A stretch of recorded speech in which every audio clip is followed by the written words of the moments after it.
Hello, everybody. Hope you and your families are doing well and fine. This is English, Traveler 5, revision for Unit 3 and 4. In this lesson, you will be able to use appropriate tenses to talk about past events and situations. Make different forms of comparison. Use the question words correctly. Write letters expressing your opinion and stories. Write letters and write stories. Expand your vocabulary by learning lexical sets related to crime and punishment, strong adjectives, and words easily confused. For the grammar section, you can go to your box, page 91, 92. You will find the grammar reference, and there is a full explanations for the grammar of this module. More than this, you can go back to the previous episode or lessons and watch them again. We have a full explanation for module 2 and another episode for the revision. Okay, the grammar section: past simple, past progressive, past perfect simple, past perfect progressive, comparison, would was going to or would were going to, questions and question words. Okay, let's go for the first rule. Yes, past simple and past progressive. When do we use past simple? When do we use past in general? Good. We use past to talk or express actions that happened in the past in a specific time. We have a specific time for this action, like yesterday, last year, 1992. Okay. And past progressive, it's the same for sure, but we use it with the verbs that are taking time, like sleeping, cooking. Okay. Another use for the past progressive, when we have two actions in the past and one of them interrupted by the other. So in this case, we will use the past progressive. Remember, we have something we call it a stative verb. For the verb in general, stative verbs. We have two kinds of verbs. Action verbs, action like cook, read, write, watch. And stative verb like believe, think, like, love, hate. Okay, these verbs are stative. So with the stative verb, we don't use progressive. They cannot be in the progressive tense. Okay, as we said, you will take a lot of exercises to make you familiar with the rule itself. Here you have to choose past simple or past progressive. Correct the following sentences. The children lay in the bark, this is the first action, when it started to rain. So we have two actions, one of them interrupted by the other. So we will use what? Excellent past progressive. So children were playing. Good job. She arrived when I half a path. So I could not answer the door. Answer the door. I couldn't. So this is the action, and we have here another action, one of them interrupted by the other. So was having, excellent. I was having. And concentrate. Here have sometime is a stative verb. Stative, when it means what? When it means owning something, something belonged to me. Okay? Amal hid in my wardrobe when Layla found her. She screamed. Okay? So yes, here two actions, one of them interrupted by the other. So was hiding. Was hiding. We know the rule or the structure for the past progressive. Subject, was or were, then the verb with ing. We sat at the breakfast table when the doorbell rang. Again, we have two actions, one of them interrupted by the other. So, excellent. We were sitting. We were sitting. Please notice here that we double the T, then add ing. Sitting. When I opened the door, it was raining. It was raining when I opened the door. So the stative verb, the verb that took time is what? Raining. But open, yes. Opened. When they leave the museum, the sun shines. Where is the verb and where is the interrupted verb? Okay, so when they left, excellent, the museum, the sun was shining. Good job. Okay, the second rule for this units is past perfect simple and past perfect progressive. When do we use perfect? First of all, when do we use perfect? Perfect to express action happened in the past, but there is no specific time. There is no particular time. Okay? And it didn't finish yet. It didn't finish yet. Okay? So we use perfect. But when do we use past perfect? Listen. We use past perfect when we have a series of action, all of them in the past. Some said that past perfect is the past of the past. Okay, so we have many actions, series of action, all of them in the past, not in particular time. So you will use past perfect for the oldest one and past simple for the recent one. And again, progressive, it means the verb is taking time or was taking time, while past perfect simple, no. While the children sleep, their parents watch TV. So sleep, yes. Had been sleeping. This is the past perfect. Had, then the verb with ing. So easy rule or structure. She lived in Sweden before she went to Norway. So we have two actions. Live, went. Both of them in the past. So the oldest one will be past perfect. Had lived.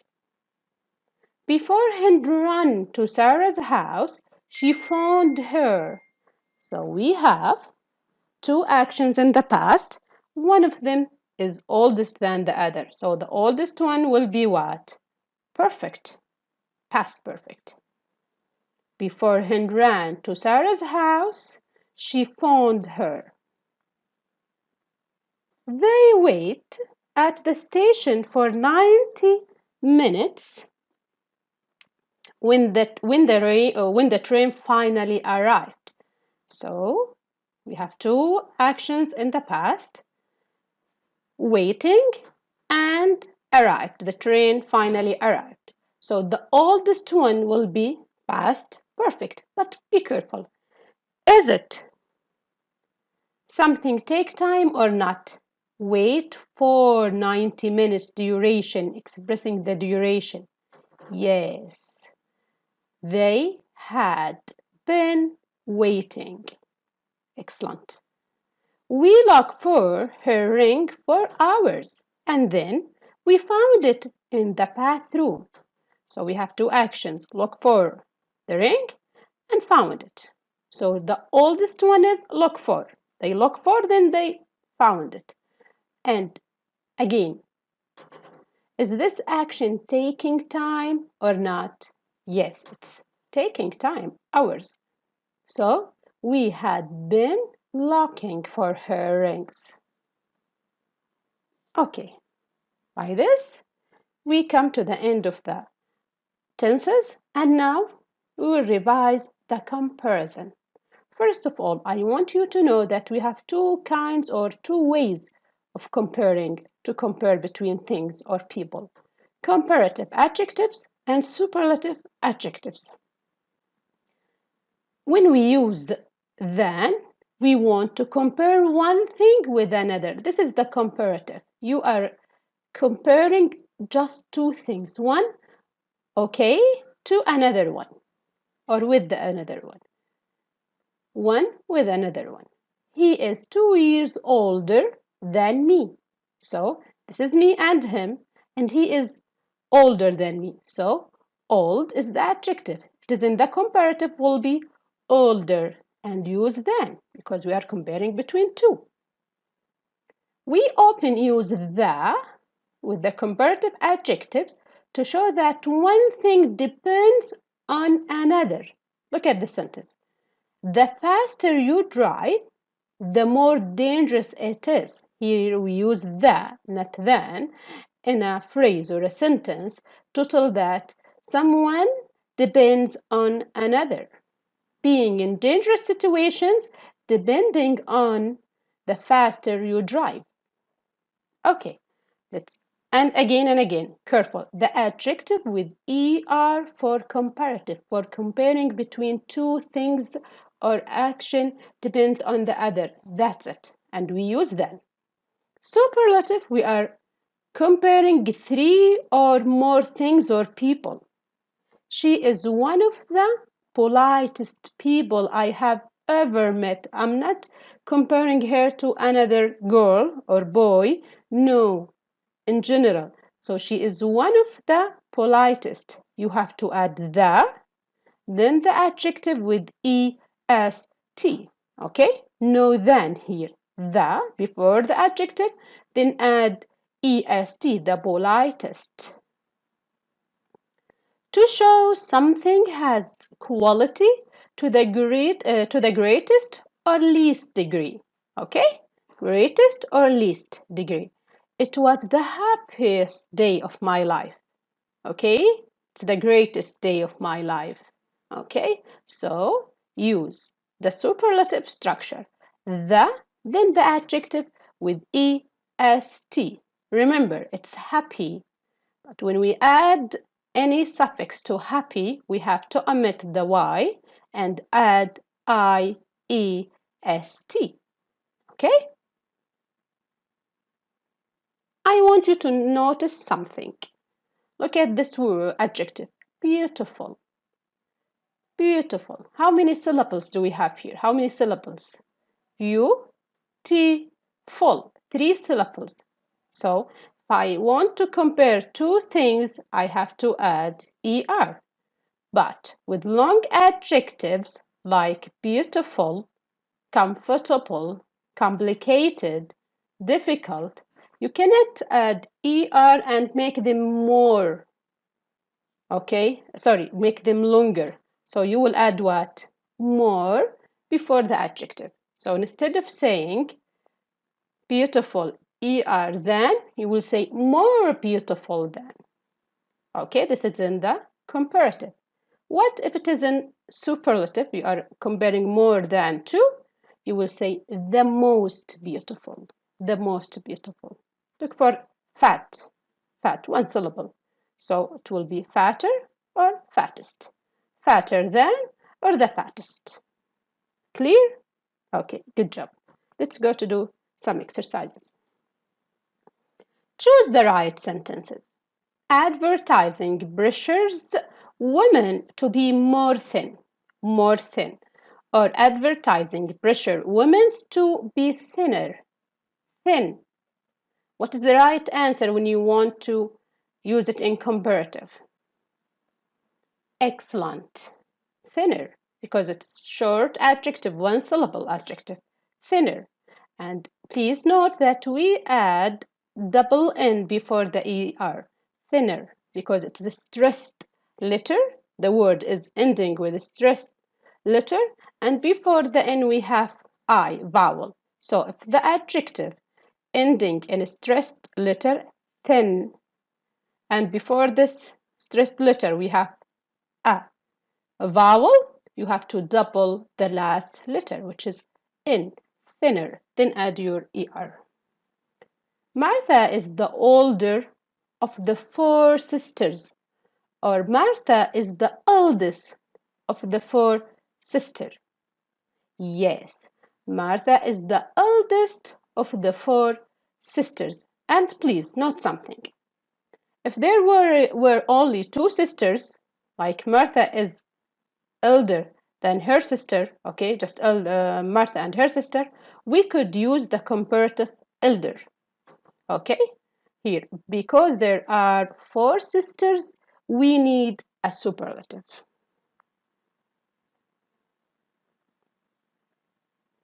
Okay, another rule you have to cover here and be familiar with is the subject question and object question. It is so easy one and you know them very well, but here we are revising. So with the subject question, you are asking about the subject. The answer is the subject.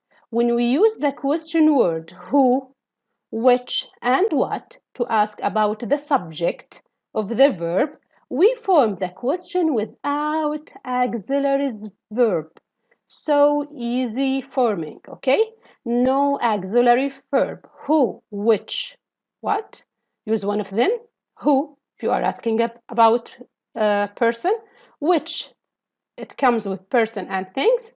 And what, for just things. Then verb. Okay? Who saw the accident? Who saw the accident? Tom. Tom saw the accident. You want to ask, you will say, who saw the accident? There is no auxiliary, no changing. What happened outside? What happened outside? An accident. Subject. An accident happened outside. So the question is, what happened outside? You don't need any auxiliary. Okay? Just the same sentence. Add the question word, and then everything as it is. What about object question? What if you want to ask about object?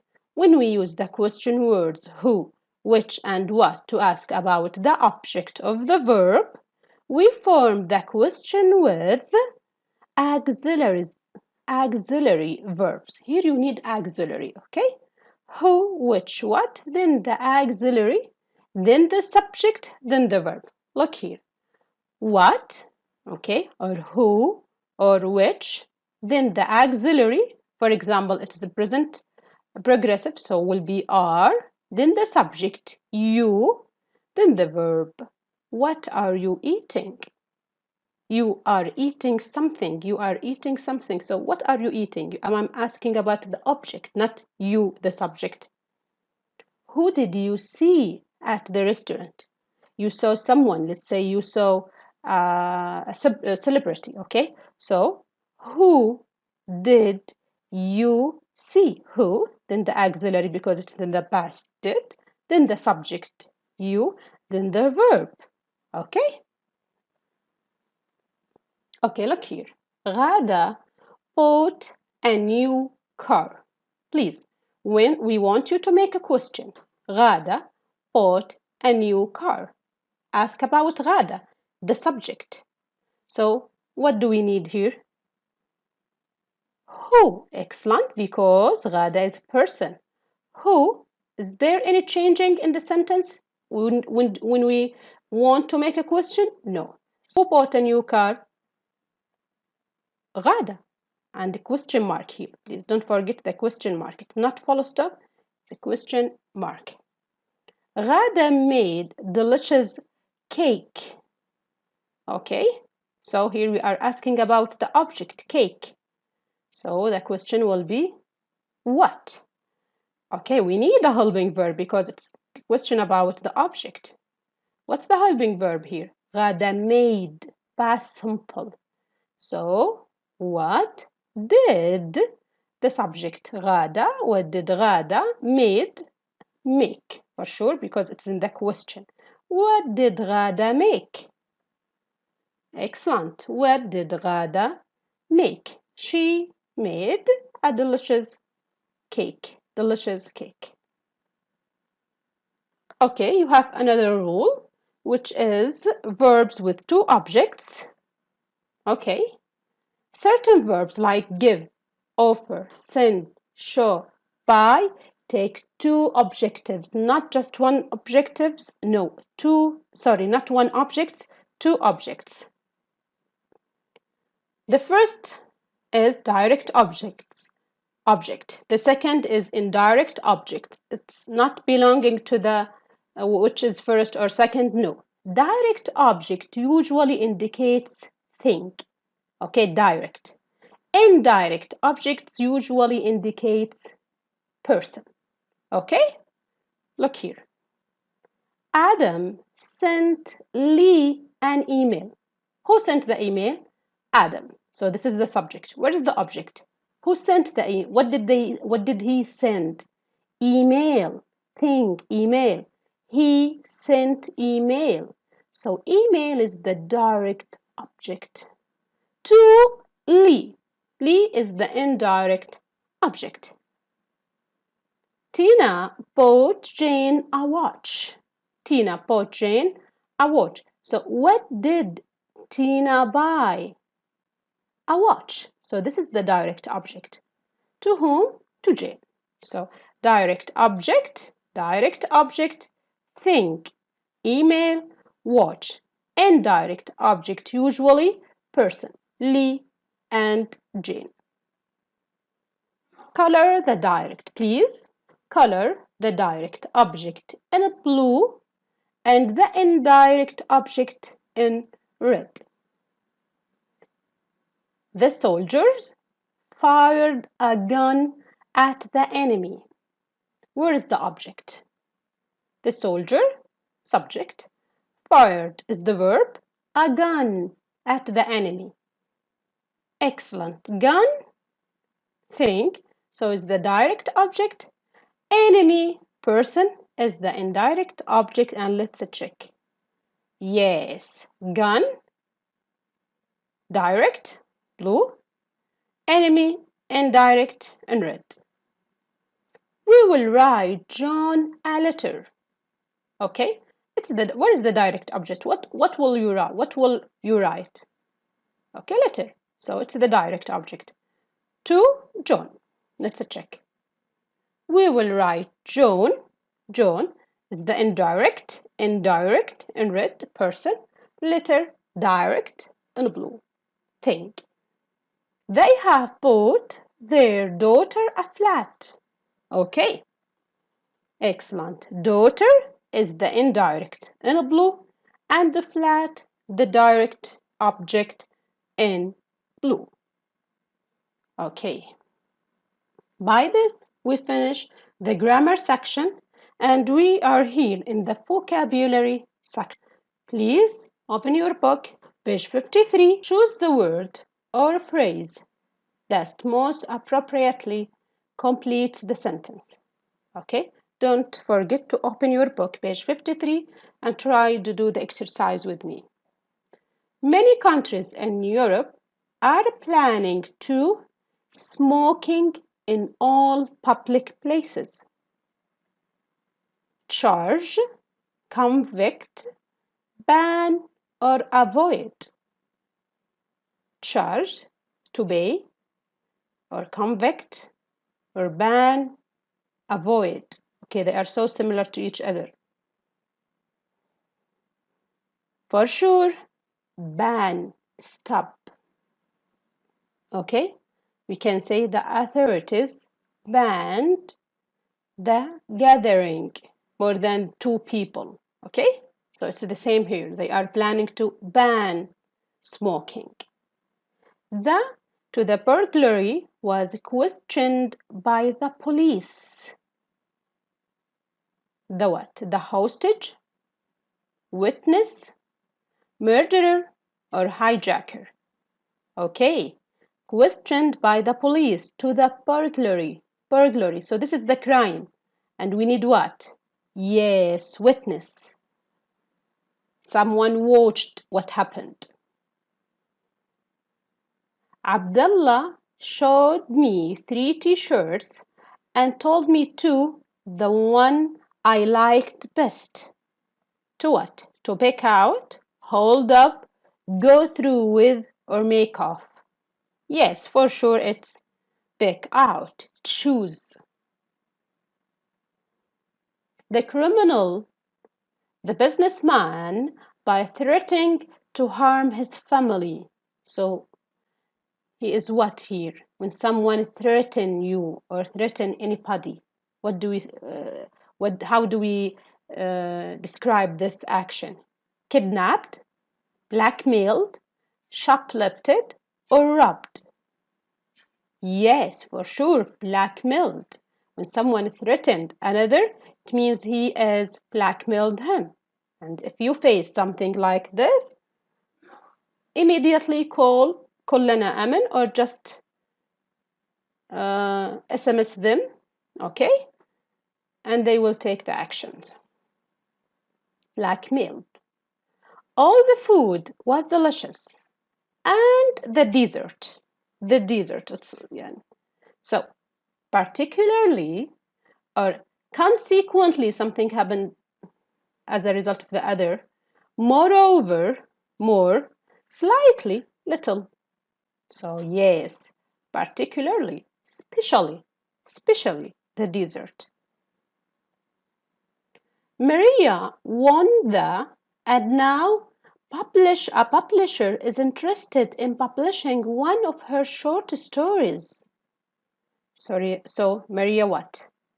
Won the race, race, match, okay, competition or game. So since there is a publishing and book, and so it is what? Yes, competition. It is not game, it's not match, it's not race. Bayan lost her with her young son because he kept nagging her to buy him candy. So Bayan lost her what? Patience, endurance, strength, or optimism, being good, being positive. For sure she lost what? Yes, her patience, because her kid was nagging. Poverty, poor life, can be often lead people to a crime. To what? What's the verb here? To, it means there is a verb after it. Serve, lead, break, or commit. Yes, for sure. Commit, do. By this, we come to the end of the grammar and vocabulary section, and now we will move to the writing. Here, by the way, letter is the email of these days. So what are you doing with the email? It's the same with the letter. It's the same with the email. Okay. First, we will discuss the right side. Okay. Then the left side. This is the left. Then the right side. Always I have a problem with left and right. Okay. First, you will start with the position of the receiver. Okay, of this letter. Position of the person you are writing to. Okay, and or the name of the company, not just his position, the personal manager, he's the manager, but also you can write the name of the company, Waterstone Box Store. This is the company. Okay, and after that, yes, the address of the receiver, address of the person or company you are writing to. Okay, and don't forget that when you write the position of the person you are writing to and the name of the company, start one line below the date. Where is the date? Yes, the date will be on the right side. This is the date. So when you start the position, the name of the company, go a line below, not at the same line, please. Okay, dear sir or madam, dear Mr. Jones. So here is the greetings. First, leave a line between the greetings and the address and start with dear sir or dear madam or dear Mr. if you know the names. and don't forget the comma. Okay? At the end of the letter, you have to write the signing. And remember, here we are writing a formal letter, something formal, something official. It is not casual. It is not a chit-chat with your friends or relative. No, it's formal. So you have to use phrases like yours faithfully, yours sincerely, not cannot wait to see you, take care. This is for friends and relative, for casual, informal letter. Okay? And don't forget the comma. After that, your signature and your full name clearly written underneath. Your full name, Jack Thomas, not just the first name, because this is a formal letter, official letter. Okay? Let's go to the right side. First, at the top, you will write the address, your address. Here was the receiver address, here the writer address, without your name, because your name will be at the end of the letter. Then the date, leaving a blank line between the address and the date, don't forget. Then we will have the paragraphs. It might be 3 to 4 paragraphs. Introduction paragraph, then the main part, why are you writing, then the ending paragraph, try to summarize and leave a comment. Okay, leave a blank line in between the paragraphs. Don't forget, between the first and second there is a line, between the second and third there is a line. Okay, left. Okay, the second writing task is writing a story. Do you remember? It's about writing about experience, funny experience happened to you and to your friends. So it's informal because it's something funny happened to you and your friends. So here we will revise with you the most important points you have to take in your consideration. Please. Number 1, keep the plot of the story simple as much as you can. Keep it simple, not complicated. Okay? Have an interesting introduction and appropriate ending. Something interesting. You have to start with interesting paragraph, attractive one. And the end or the conclusion of the story should be appropriate. Okay? Use past narrative tense, of course, because it's in the past. So use past, past simple, past continuous, present perfect, past perfect, okay? Continue form or end with the prompt sentence. Use informal language. Why informal? Because it is casual writing task. It's casual. It's about something happened to you and your friends, something funny. So it's not formal. It is informal. It's not official. Okay? Use time linkers for sure. True. Join the whole story to be one good story. You have to use time linker. Create an appropriate atmosphere. The atmosphere of the story should be appropriate and attractive and reasonable. For example, if I want to talk about something happened to me, and I write about something happened to me in Abha, let's say. So I wrote, last January, I was in Abha and the weather was very hot. Is it appropriate? Is it reasonable? In Abha, January, it couldn't be hot. It's very cold. So please be careful for these points and you will write a good, acceptable story. Okay? Thanks for watching. Please be safe and see you next lessons.